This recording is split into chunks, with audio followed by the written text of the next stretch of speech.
کوئی اور چیز یاد ہو یا نہ یاد ہو، کسی اور بات کی سمجھ آئے یا نہ سمجھ آئے، صرف اس لفظ کو اور اس جملے کو اپنے دل و دماغ میں جگہ دینی ہے کہ رمضان میں جو کرنے والے کام ہیں ان میں سب سے اہم ترین کام یہ ہے کہ انسان اپنا احتساب کرے، اپنے گناہوں کو اپنے سامنے رکھے، ان پہ نادم ہو اور شرمندگی کا اظہار کرے کہ جس کی زندگی میں رمضان آیا اور وہ بندہ رمضان کے مقدس لمحات میں سحری کے وقت اور اس سے قبل آدھی رات اپنے رب کو ہی نہ منا سکا، اپنے گناہوں کو معاف نہ کر سکا، مجھ محمد کی بھی اس پہ لعنت ہے، کائنات کے رب کی بھی اس پہ لعنت ہے، فرشتوں کی بھی اس پہ لعنت ہے، منبر پہ جلوہ افروز ہوئے دکھے ہوئے دل کے ساتھ، بجھے ہوئے چہرے کے ساتھ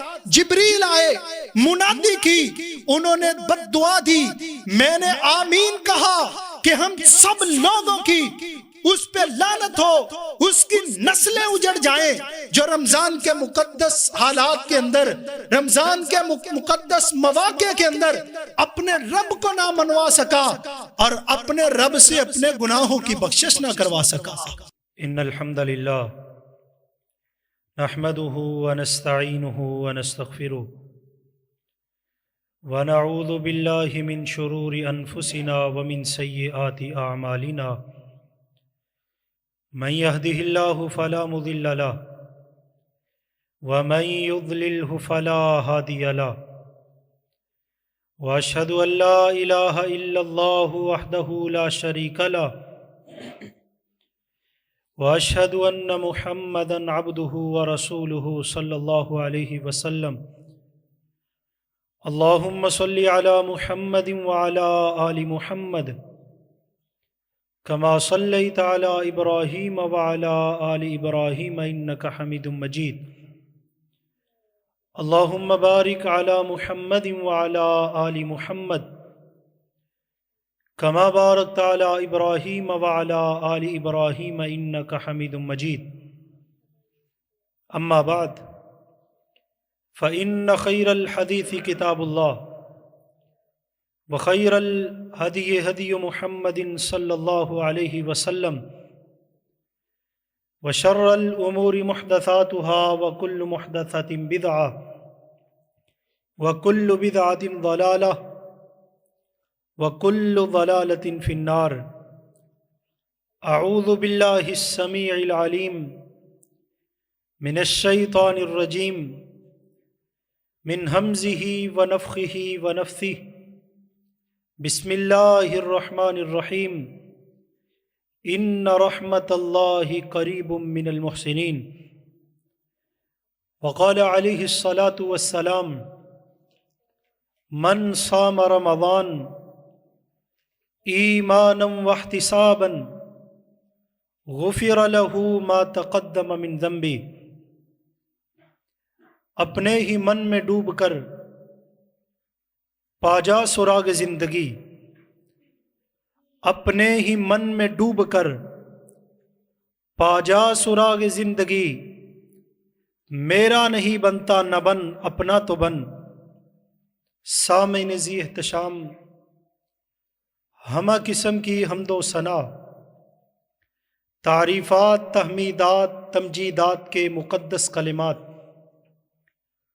اس اللہ وحدہ لا شریک کے لیے، درود و سلام امام الانبیاء جناب محمد الرسول اللہ صلی اللہ علیہ وآلہ وسلم کی ذات مقدسہ کے لیے۔ احباب ذی احتشام، ہم بڑے ہی عرصے کے انتظار کے بعد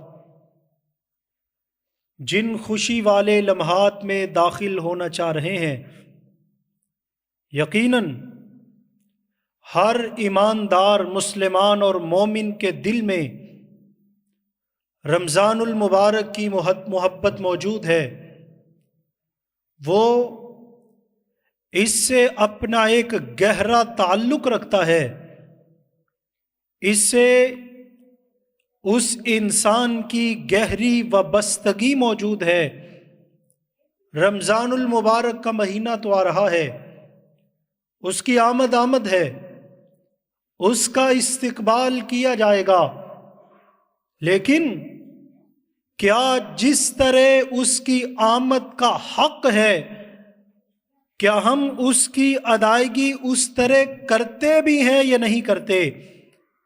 جس طرح اس میں عبادات کرنے کا ہم سے تقاضا کیا گیا ہے، کیا اسی جستجو اور لگن کے ساتھ ہم رمضان المبارک کے مقدس لمحات کو گزارتے بھی ہیں یا نہیں گزارتے؟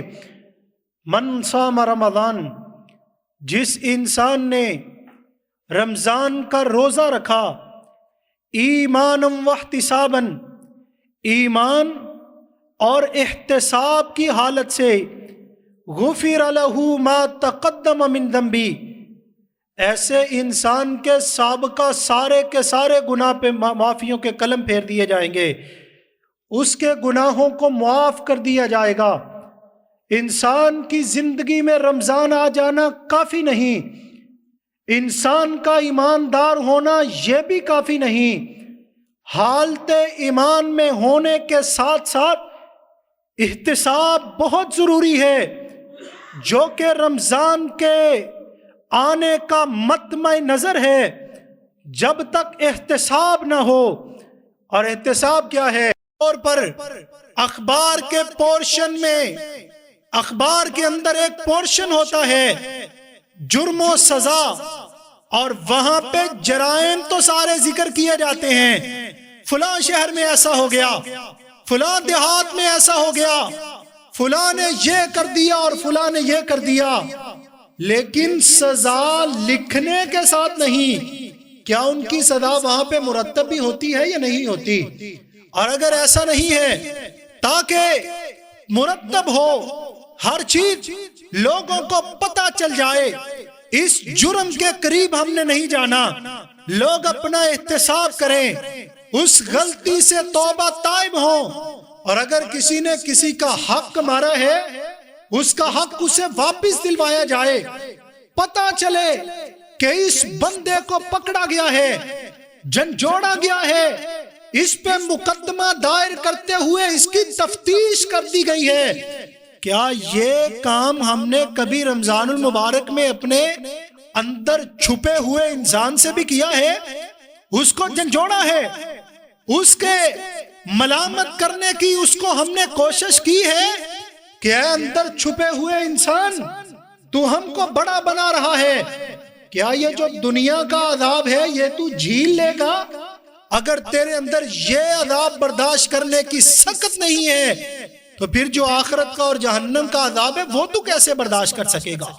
تو اتنا بڑا بن بیٹھا ہے، تو مجھے اتنا پاورفل دکھا رہا ہے، ہمت والا دکھا رہا ہے، کہ جس کی وجہ سے میں رب اور اس کے رسول کی نہیں مان رہا، میں ان کے حکموں کو پس پشت ڈال رہا ہوں، میں ان کے حکم کی عدولی کر رہا ہوں۔ اے میرے اندر چھپے ہوئے انسان، کیا تو عذاب کو برداشت کرنے کی طاقت رکھتا ہے؟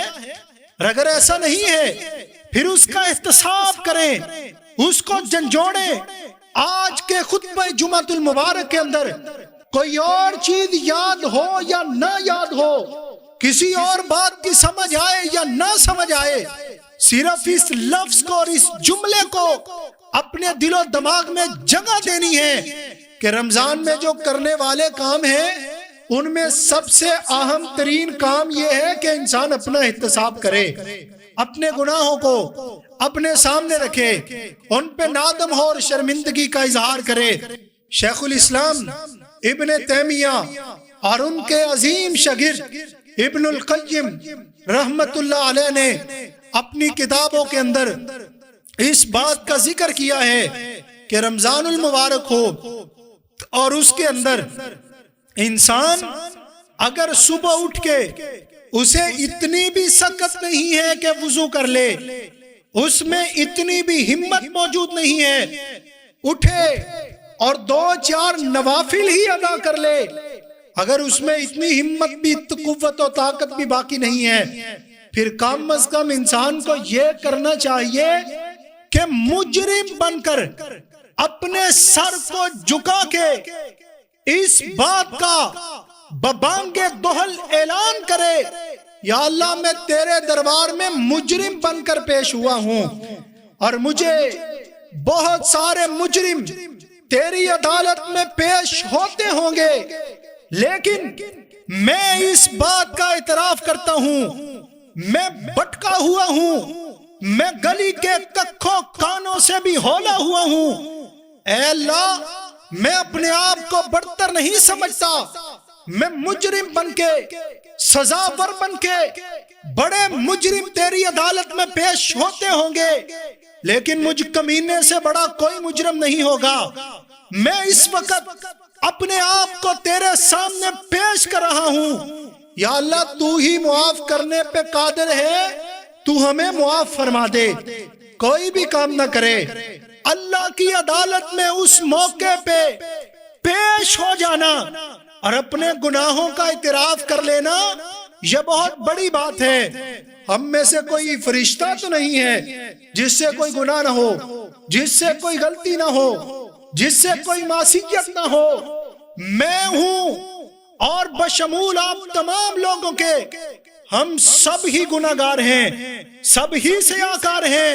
یہ تو میرے مالک کی کرم نوازی ہے کہ اس نے ہمارے گناہوں پہ پردے ڈالے ہوئے ہیں، ہمارے گناہوں کو ڈھانپا ہوا ہے، وگرنہ میرا اور آپ کا یہ گریبان جھانکنے کے لیے کافی ہے کہ میری اور آپ کی حالت کیا ہے، ہم کس موڑ پہ کھڑے ہیں، کس کیفیت میں ہیں، کس کنڈیشن کے اندر اپنی زندگی گزار رہے ہیں۔ اور دل ریزہ ریزہ تو تب ہوتا ہے جب یہ بات سننے کو ملتی ہے کہ رمضان المبارک کے دن ہیں، دن کو تو روزہ ہوتا ہے، کوئی بات نہیں، رات ہمارے پاس طویل و عریض موجود ہے۔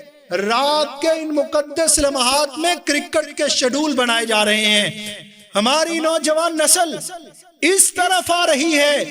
یہ لعنت والا کام ہے، یہ بدماشی والا کام ہے، اور ایسا کیوں نہ ہو کہ امام کائنات جناب محمد الرسول اللہ صلی اللہ علیہ وسلم کی اس وقت حالت کیا ہوگی، کیا آپ کی کیفیت ہوگی، کس دل سے یہ جملے نکلے ہوں گے کہ جس کی زندگی میں رمضان آیا اور وہ بندہ رمضان کے مقدس لمحات میں سحری کے وقت اور اس سے قبل آدھی رات اپنے رب کو ہی نہ منا سکا، اپنے گناہوں کو معاف نہ کر سکا۔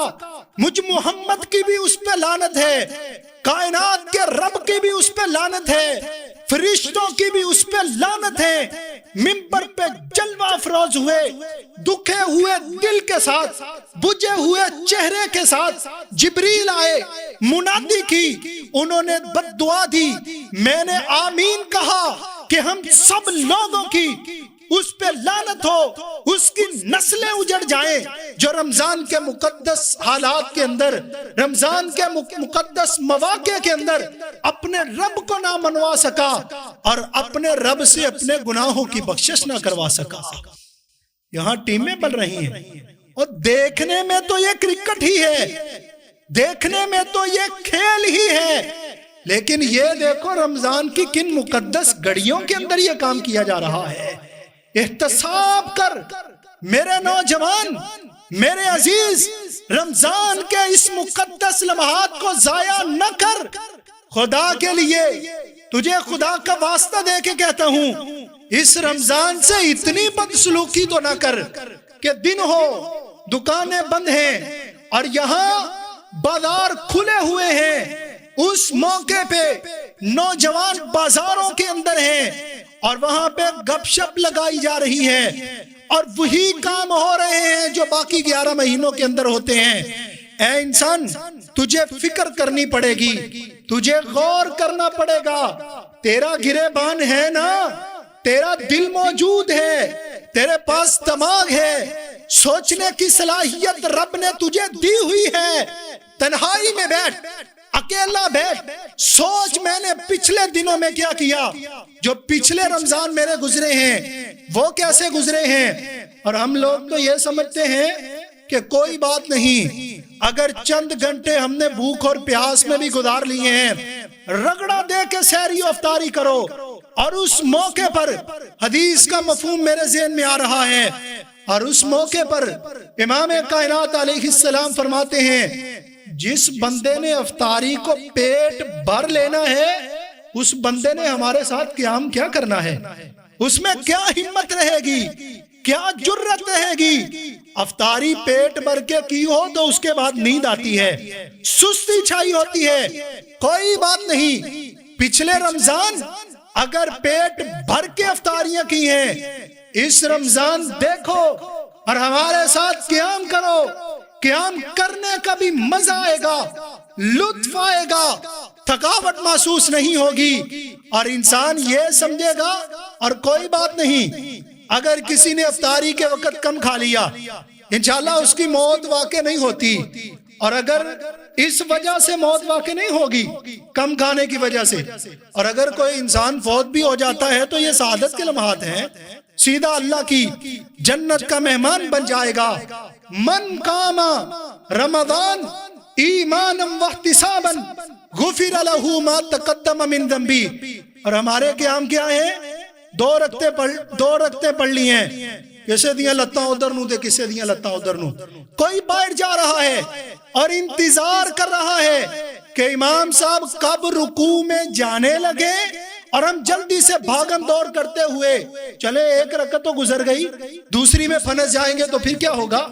ایسا نہیں ہے. من قام رمضان ایمانا واحتسابا غفر له ما تقدم من ذنبی. رمضان گزار، تیرے جسم میں تھکاوٹ محسوس ہو، تیرا کاروبار ڈسٹرب ہو، اللہ کو تو منائے، تجھے پتہ لگے، تیرا ضمیر تجھے جھنجھوڑے، تیرے دل سے یہ آواز آئے کچھ ہو رہا ہے، آخرت کی فکر کی جا رہی ہے، سارے کے سارے معاملات جو ہیں یہ ڈسٹرب ہو رہے ہیں. ایک ہمارا قیام ہے، ایک پیغمبر آخر الزمان کے جانثاروں کا قیام تھا. کھڑے ہوئے سورۃ البقرہ کا آغاز کیا، پہلا پارہ مکمل، دوسرا مکمل، تیسرا ہے سورۃ البقرہ مکمل ہے. اور صحابہ کرام کی کیفیت کیا ہے؟ پرندے آئیں اور آ کے بیٹھ کے اڑ جائیں گویا کہ کسی لکڑی پہ بیٹھ کے اڑ گئے ہیں. اتنا تفکر تھا، اتنا تدبر تھا، اتنا غور و فکر کے ساتھ قرآن سنا کرتے تھے، قرآن پڑھا کرتے تھے گویا کہ ہر چیز سے بیگانہ ہے. اور اس بات کو بھی یاد رکھیے، محدثین مفکرین ہمارے بڑے رمضان المبارک کے اندر وظائف کو بھی چھوڑ دیتے تھے، زیادہ سے زیادہ وہ وقت دیا کرتے تھے تو قرآن حکیم کی تلاوت کو دیا کرتے تھے. وَإِذَا سَمِعُوا مَا أُنزِلَ إِلَى الرَّسُولِ تَرَىٰ أَعْيُنَهُمْ تَفِيضُ مِنَ الدَّمْعِ. جب قرآن کو سنتے ہیں آنکھوں سے سیل رواں ہو جاتا ہے، آنکھوں سے آنسوؤں کی جڑیاں لگ جاتی ہیں. یخرون للاذقان یبکون ویزیدہم خشوعا. اور ہمارے اندر تو کبھی اضطراب والی کیفیت پیدا ہی نہیں ہوئی، کبھی عبادت کا شوق ہی نہیں بڑھا. کوئی بات نہیں، کوئی کسی کو یاد نہیں کرے گا. میری اپنی قبر ہوگی، تیری اپنی قبر ہوگی، تیرے چہیتوں کی اپنی قبر ہوگی. لیکن اس موقع پر بھی رمضان آئے گا، قرآن کی ہوئی تلاوت آئے گی، یہ تیرا بازو پکڑ کے تجھے اللہ کی جنت کا مہمان بنا دے گی. اور یہ رمضان اور قرآن دو ایسے وکیل ہیں، ان کے ہوتے ہوئے انسان کو کسی پشیمانی اور شرمندگی کی قطعاً ضرورت نہیں ہے. اور اس رمضان کے اندر شوق کو پیدا کیجئے، ذوق کو پیدا کیجئے. اور شوق اور اضطراب والی کیفیت تب پیدا ہوگی جب انسان کی دلی خواہشات کم ہوں گی. یہ خواہشات ہی ہیں جو انسان کے اندر عبادت کا شوق پیدا نہیں ہونے دیتی. جب خواہشیں کم ہو جائیں گی انسان کے پاس وقت بچے گا اور خود بخود انسان تلاوت کی طرف آئے گا، قرآن کی طرف آئے گا، وظائف کی طرف آئے گا، ذکر و اذکار کی طرف آئے گا، اپنے مراقبے اور اپنے محاسبے کی طرف آئے گا. یہ وہ کام ہیں جو میرے اور تیرے کرنے کے ہیں. رمضان آ رہا ہے، کھل کے اس میں اپنا احتساب کر. اور اس میں جو دوسرا کام کرنے والا ہے فرض زکوٰۃ بھی ادا کیجئے۔ اور رمضان یہ فرضی زکوٰۃ کا مہینہ نہیں ہے، اس پہ میں بات کروں گا۔ ہم عبادت بھی کرتے ہیں تو اپنے مفاد کے لیے کرتے ہیں، زکوٰۃ سال کے بعد فرض ہوتی ہے، اور رمضان جو ہے یہ زکوٰۃ کی فرضیت کا مہینہ نہیں ہے۔ ہاں کوئی انسان اپنے طور پر اپنے فائدے کے لیے، اپنے اجر و ثواب کی بڑھوتری کے لیے یہ کام کرتا ہے تو اس کی اپنی مرضی اور اپنی منمانی ہے، اور اس کے ساتھ ساتھ زکوٰۃ بھی ہے۔ اور رمضان المبارک کے اندر جو خصوصی طور پہ کام کرنے کا ہے وہ صدقات کا ہے، نفلی صدقے کیجئے۔ اور ان حضرت صلی اللہ علیہ وسلم چیزوں کو ایسے لٹاتے تھے، ایسے خرچ کرتے تھے، نفلی صدقہ ایسے کرتے تھے جیسے تیز آندھی جا رہی ہے، اس سے بھی زیادہ تیز ان حضرت صلی اللہ علیہ وسلم اس موقع پہ صدقہ کیا کرتے تھے۔ آپ صلی اللہ علیہ وسلم خیرات کیا کرتے تھے۔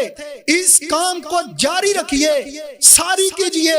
میں اپنی جیب کی طرف دیکھوں، آپ اپنی جیب کی طرف دیکھیں، اور اگر ہم لوگ کسی غریب کو 1,00,000 روپیہ بھی دے دیں اس کا تو بہت کچھ بن جائے گا، لیکن مجھے اپنا پتا ہے، آپ کو اپنا پتا ہے، اس کے ساتھ مجھے تو کوئی فرق ہی نہیں پڑا، مجھے تو پتا ہی نہیں چلا۔ اپنی جو ضد ہے، اپنی جو انا ہے، اپنی جو خواہش ہے، اور صدقات کیجئے اور اللہ کے راستے میں خرچ کیجئے۔ اندروں کلیجے نو رگ پوے کہ کوئی چیز گئی ہے، مال ہلا ہے، اس اعتبار سے اللہ کے راستے میں صدقہ کیجئے۔ ان حضرت صلی اللہ علیہ وسلم کا یہی طریقہ کار تھا، اور خدا کا واسطہ ہے افطاری اور سحری جو ہے ان میں 3-3 4-4 5-5 گھنٹے کچن کے اندر گزارنے کی بجائے میں بھی غور کروں، آپ بھی غور کریں، رمضان المبارک کے لمحات کے اندر ہم اپنی خواتین کو کچھ نہ کچھ ریلیکسیشن دیں، ریلیکس کریں ان کو اس موقع پر۔ میں بھی وعدہ کروں، آپ بھی وعدہ کریں کہ ہم سب سے پہلے، میں اپنے آپ سے اس بات کا آغاز کرتا ہوں کہ افطاری سے آدھا گھنٹہ پہلے ہم بیٹھ کر اللہ کے سامنے مجرم بن کر اپنے گناہوں کا اظہار کرتے ہوئے، ان کا اعتراف کرتے ہوئے، اپنی بیوی کو بٹھا کر، اپنے بچوں کو بٹھا کر گریہ زاری کرتے ہوئے اللہ سے اپنے گناہوں کی بخشش کروا لیں۔ اور یہاں پہ کیا ہے، ادھر اذان مغرب ہوتی ہے، افطاری ہو رہی ہوتی ہے، سموسا پھڑا دو، چاٹ پھڑا دو، یہ ڈش رہ گئی، یہ ڈش رہ گئی۔ اگر کوئی چیز رہ بھی گئی ہے تو اس کی وجہ سے قیامت نہیں آئے گی۔ کھانے پینے کی طرف زیادہ زور لگانے کی بجائے، زیادہ توجہ کرنے کی بجائے عبادت کی طرف آئیے، ریاضت کی طرف آئیے، اللہ کو منانے کی طرف آئیے، ترلا ڈالیے، منتیں کیجئے، سماجدیں کیجئے۔ جیسے ایک چھوٹا بچہ رو رو کے بل بلا کے ضد کر کر کے اپنے پیرنٹ سے اپنی بات منوا ہی لیتا ہے، شاید یہ رمضان المبارک میری اور آپ کی زندگی کا آخری رمضان ہو۔ کوئی پتہ نہیں ہے زندگی کا، وفا کرے یا نہ کرے، ترلا ڈال کے، منتیں کر کے، سماجتیں کر کے، آنکھوں سے آنسوؤں کو بہا کے، اور اس موقع پر ہر وہ کام جو ہمارے دینی معاملات کو ڈسٹرب کرے اس کو ترک کرتے ہوئے اللہ کو منائیے، التجا کیجئے، قرآن حکیم زیادہ سے زیادہ پڑھیے، اپنے گھروں کے اندر قرآن حکیم کی تلاوت کا شیڈول بنائیے، اور اس موقع پر بچوں کے معاملے میں بھی سستی نہ کیجئے، کاہلی کا شکار نہ ہو جائیے، اپنی بیوی کے معاملات کے اندر بھی سب کو دین کی طرف لے کے آئیں۔ یا ایھا الذین آمنوا قوا انفسکم واہلیکم نارا، اے ایمان والو اپنے آپ کو بھی اور اپنے اہل خانہ کو بھی جہنم کی آگ سے بچا لو۔ امام کائنات علیہ السلام کے صحابہ ہیں، آپ کے جانثار ہیں، آپ کے وفادار ہیں، کچا مکان ہے، نہ ہمارے طرح بیڈ روم ہے، نہ ٹوٹیاں ہیں، نہ کمبل ہیں، نہ بستر ہیں، کچھ بھی موجود نہیں۔ اور آج 3 ٹائم ہم جو ڈشیں استعمال کرتے ہیں کھانے میں، شاید صحابہ کو پوری زندگی میں ایک بار بھی میسر نہ آئی ہوں۔ کسی صحابی کے پاس 3 جوڑے نہیں تھے، اور اگر تھا بھی 1 جوڑا تھا، 2 جوڑے تھے، تیبند تھا، اس کو باندھ کے اس جوڑے کو دھو لیا کرتے تھے۔ اس کے باوجود بھی نزلت هذه الآیہ ثم لتسألن یومئذ عن النعیم، ان لوگوں سے اس بات کا تقاضا کیا گیا اور اس موقع پر یہ آیت نازل ہوئی، میرے صحابہ، میرے ماننے والوں، مسلمانوں، یہ جو تم کو میں نعمتیں دے رہا ہوں ان کے بارے میں تم سے سوال کیا جائے گا۔ اور یہاں حبیب کبریا ہیں، ایک موقع آیا، ٹھنڈا پانی ہے اور میٹھے کے اندر کھجوریں ہیں، اور وہ موقع تو وہ ہے شوربے والا سالن ہے، شوربے والا۔ ہم میں سے کون ایسا انسان بیٹھا ہے رمضان میں جس کے گھروں میں وافر گوشت موجود نہیں ہوگا؟ ایک مرتبہ زندگی میں ٹھنڈا پانی، کھجور میٹھے میں، اور یہاں پہ شوربے والا سالن ہے گوشت کی شکل میں۔ ان حضرت صلی اللہ علیہ وسلم نے لقمہ لیا، اندر نہیں جا رہا، نکلا نہیں جا رہا۔ عمر پیغمبر کے چہرہ اقدس کی طرف دیکھ رہے ہیں، اللہ کے رسول آپ کی آنکھوں سے آنسو جاری ہو چکے ہیں، کیا ریزن ہے، کیا وجہ ہے؟ فرمایا عمر میں اس چیز کا احتساب کر رہا ہوں، کہیں ایسا نہ ہو کہ رب قیامت والے دن مجھ محمد سے پوچھے کہ اتنی میں نے تم کو نعمتیں دی ہیں، میری نعمتوں کا تم نے شکریہ بھی ادا کیا ہے تو کتنا ادا کیا ہے؟ نہ شکری کے جہان کی ہم وہ قوم ہیں کہ چشم فلک نے اور سورج نے بھی آج تک نہ شکرے لوگ ہم جیسے نہیں دیکھے ہوں گے کہ ہر نعمت کو استعمال کرنے کے باوجود بھی ہماری زبان پہ کبھی شکر نہیں آیا، شکر کے کلمے نہیں آئے۔ ہر وقت ہماری زبان سے نکلتی ہے تو نہ شکری نکلتی ہے۔ اتنی نعمتیں ہیں ہمارے پاس، اتنی نعمتیں ہیں، اتنی نعمتیں ہیں، ہم میں سے ہر فرد کے پاس کتنے کتنے ہمارے پاس سوٹ، شاید انہوں نے ایک جوتے میں اپنی پوری عمر گزار دی ہو، اور ایک بستر میں اپنی پوری زندگی گزار دی ہو، اپنی خواہشات کی طرف نہیں گئے۔ ہمارا اور ان کا اس معاملے میں تو مقابلہ ہی نہیں ہے۔ ہمارے پاس اللہ کی دی ہوئی اتنی نعمتیں ہیں، اتنی نعمتیں ہیں، اتنی نعمتیں ہیں کہ اگر ان کا شمار بھی ہم کرنا چاہیں، ہم بتاتے خود ان کا شمار نہیں کر سکتے۔ اور یہ آیت ان لوگوں پہ نازل ہوئی تھی جن کو اگر واش روم بھی جانا ہوتا تھا تو 2 کلومیٹر سفر کرنا ہوتا تھا۔ ثم لتسألن یومئذ عن النعیم۔ اللہ احکم الحاکمین کہنے والے کو بھی اور تمام سننے والوں کو بھی ان باتوں پہ عمل کرنے کی توفیق عطا فرمائے۔ کاروباری حضرات کے لیے مشورہ ہے کہ عام دنوں میں ہمارے دفتر میں، آفس میں، ہماری دکان میں کوئی آتا ہے نا، ہم پوچھتے ہیں ٹھنڈا یا گرم چائے پیئیں گے یا بوتل لیں گے؟ رمضان المبارک کا موقع ہے، ہم اس موقع پہ پھر کیا کریں؟ ہاں آپ کو بتاتا ہوں، آپ کہیں پیارے بھائی جان، تھوڑی سی آپ قرآن حکیم کی تلاوت کر سکتے ہیں، اپنے دفتر کے اندر قرآن حکیم رکھیں، کر لے گا تو ٹھیک ہے، نہ کرے گا آپ تو ثواب کے اندر شریک ہو جائیں گے۔ اذکار والے کارڈ رکھیں اور اس موقع پہ اس کو دیں۔ مولوی صاحب نے بتایا تھا ان رمضان المبارک کے اندر اذکار کرنے کی بڑی فضیلت ہے، انسان کا ایک ثواب، ایک نیکی 10 گنا سے 70 اور 700 گنا، اور اس سے بھی بڑھ کر جتنی انسان کی خلوص نیت ہوگی وہاں تک پہنچ جائے گی۔ بشرم و بشرمی ہو سکتا پھاڑی لوے 2-4 اذکار کر ہی لے، اس ثواب کے اندر آپ بھی برابر کے شریک ہو جائیں گے۔ ایڈوانس میں اللہ رب العالمین آپ کے نام اعمال کے اندر بھی نیکیوں کو درج فرما دیں گے۔ اللہ رب العالمین کہنے والے کو بھی رمضان المبارک کی قدر کرنے کی توفیق عطا فرمائے، سننے والوں کو بھی رمضان المبارک کی قدر نصیب فرمائے۔ اللہ رب العالمین العالمین ہم سب کو صحت و عافیت عطا فرمائے کہ ہم اس کے مہمان کی قدر کر سکیں، اس کی مہمان نوازی کر سکیں، دن کو روزے رکھ کے رات مساجد کے اندر قیام اللیل کے وقت رش ڈال دیں، بغیر کسی تھکن کے، بغیر کسی تھکاوٹ کے اور بغیر کسی دلی اضطراب کے۔ ھذا ما کان عندی واللہ تعالی اعلم بالصواب وآخر دعوانا الحمدللہ۔